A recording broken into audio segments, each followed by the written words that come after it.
கடந்த காலங்களில் சரியான வகையில் விசாரணைகளை மேற்கொள்ளாமல் விடுதலை செய்யப்பட்ட அரசியல்வாதிகள் கூட எதிர்வரும் காலங்களில் குறிப்பாக இந்த கிழக்கு மாகாணத்தைச் சேர்ந்த நபர்களுக்கு எதிராகவும் மிகவும் விரைவில் சட்ட ரீதியான நடவடிக்கைகளை எடுப்பதற்கான அந்த ஏற்பாடுகள் நடந்து கொண்டிருக்கிறது. எதுவும் அரசியல் பழிவாங்கல் இல்லை.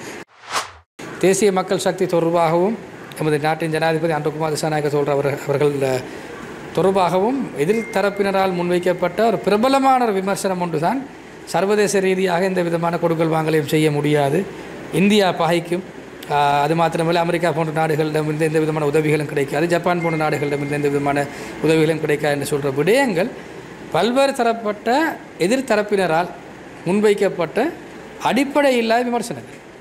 ஆனால் இன்று ஒரு மிகவும் குறுகிய காலத்திற்குள் நாங்கள் சர்வதேசத்தின் குறிப்பாக இந்தியா உட்பட, இந்தியாவாக இருக்கலாம், அமெரிக்காவாக இருக்கலாம், சீனாவாக இருக்கலாம், ஜப்பானாக இருக்கலாம், அப்படி பல்வேறு தரப்பட்ட நாடுகளின் அனுசரணையும் பெற்றுக்கொண்டு ராஜதந்திர ரீதியாக நாங்கள் இன்றொரு மிகவும் ஒரு சக்தி வாய்ந்த நாடாக இன்று நாங்கள் உருவெடுத்து வருகின்றோம்.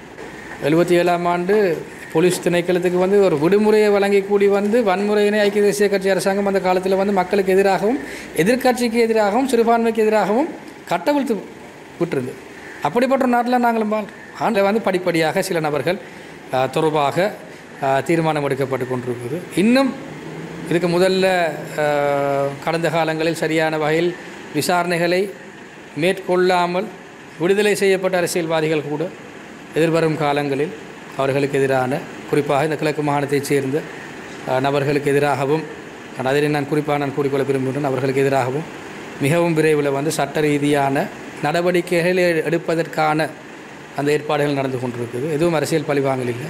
நீங்கள் புல செஞ்சிருப்பீங்கன்னு சொன்னால் உங்களுக்கு எதிராக நாங்கள் அரசாங்கம் ரீதியில் நடவடிக்கைகளுக்கு நாங்கள் கடமைப்பட்டிருக்கோம். அதுக்கு தான் மக்கள் எங்களுக்கு மக்கள் ஆணையம் வழங்கியிருக்காங்க.